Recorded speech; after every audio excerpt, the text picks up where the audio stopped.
Do I have an emergency fund? So an emergency fund is, I call it, well, the emergency fund is just a fund where you put aside money in case of emergencies. And in my opinion, this is my opinion, of course, I feel that if you're single, you need to make sure that you have a solid emergency fund. Because if you think about it, if you're single, then, normally your household will have one income, which is your income. Versus if you're married, you may have two breadwinners that is bringing in money. So I think, if you lost your income, all the money, you have no money to get as a single person. But if you're married, perhaps, and if you're married and your partner work outside, then perhaps you're just down to one person's income. However, if you're married and your partner does not work outside, then you definitely need to have a very solid emergency fund, because things happen, life happens. And when you have an emergency fund and something happens and you have the money to cover it, it's basically an incident that occurs that you're able to take care of and move on with your day. When an incident occurs or an issue occurs and you don't have the money to pay for it, it's a daggone crisis that is going on in your life, because you're like, oh my God, I'm so stressed. Why am I stressed? I have this problem. I don't have the money to pay for it. What am I going to do? So I find that for me, my emergency fund helps me relax to know that, well, if something happens, I should be able to take care of it. Because I try to eliminate stress in my life. I really do. So make sure that you have an emergency fund, as it will help you in case something happens.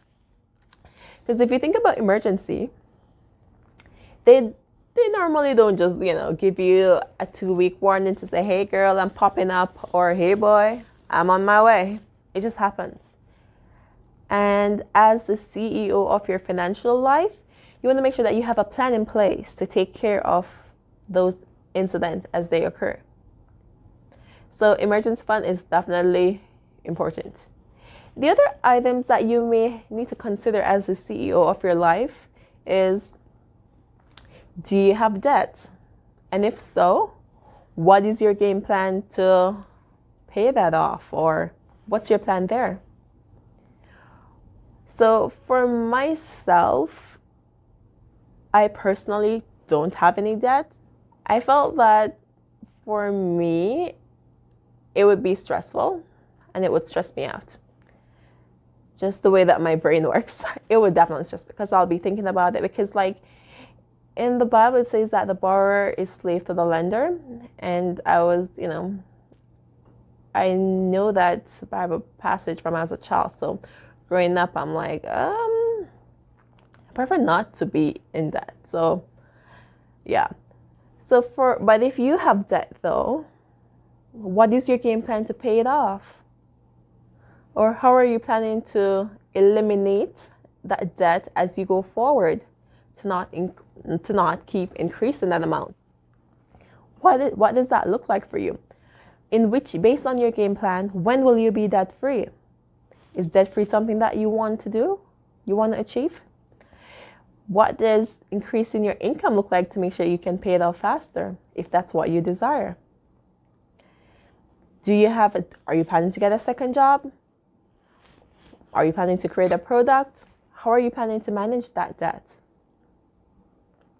So those are things that, as the CEO of your life, you have to ask yourself that question and make sure that you have a plan in place to take care of that area of your life. Because for myself, I think that money, just like any other thing in life, needs to be managed. So I assume that you don't want to, at the age of 50, you're looking back and you're like, oh my gosh, throughout my working life, So many money passed through my hand. But because I wasn't a good steward of the money, now I have nothing to show for it, for all the hard work that I've done. I'm sure you don't want that to be you. So make sure that you're an active participant in your money and your financial life. Another question as a CEO of your financial life that you should be asking yourself is, do I have a financial advisor? Who is my financial advisor?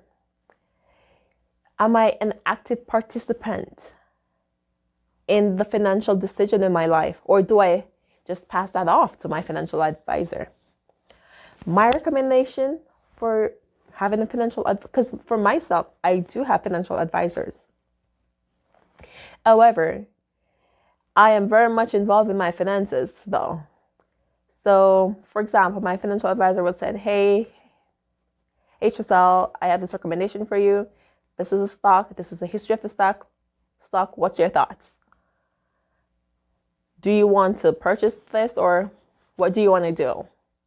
And normally for me, she gives a recommendation. I review the recommendation. I think about it. I ask questions because I'm not going to invest in something that I don't understand. Ask questions.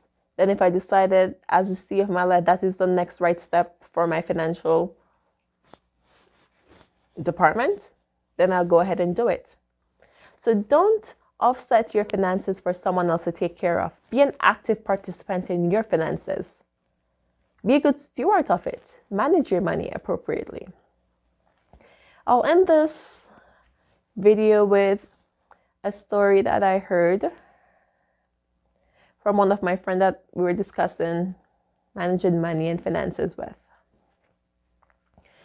So my friend have an aunt that she lived with.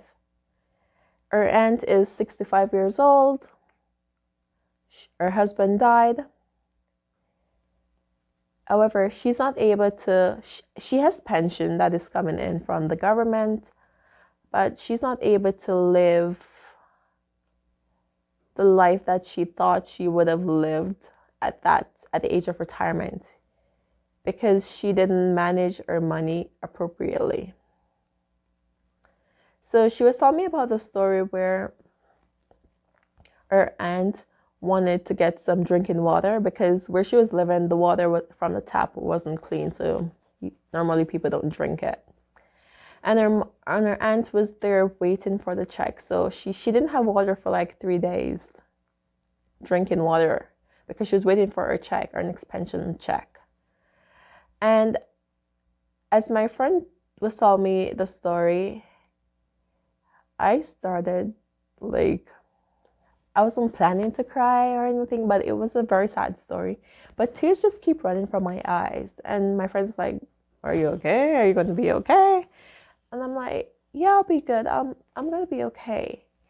But from that story, it really touched my heart. Because if you think about it, when that lady was 20 or 25 or 30 or whatever age you are right now, I don't think she was planning to have her life in the current situation where it is right now, where she's not able to purchase food as she wants because the check or pension check is not enough. However, I don't think that was the goal that she was striving to achieve. So I just want to encourage you to be an active participant in your finances. Make sure that as the CEO of your life, you have a plan in place that builds wealth, not just for you, but for your children. The Bible said a good father leave an inheritance for his kids. So you want to make sure that at the end of the day, when you're in your retirement age and you're not able to work as much as you used to work when you were younger, that you're still able to live the life that you desire. And you don't have to be worried about financial constraints. So, yeah. So for me, it was pretty sad because in my mind, I was like, wow, so many people, like, and she was telling me that the one thing that her aunt was so upset with herself about was that throughout her working years, her husband and her made so much money. So it doesn't really matter how much you make, it's how much you save and how much you invest. So even for some people that are always saying, I'm not a planner, I hate planning, my question to you is this.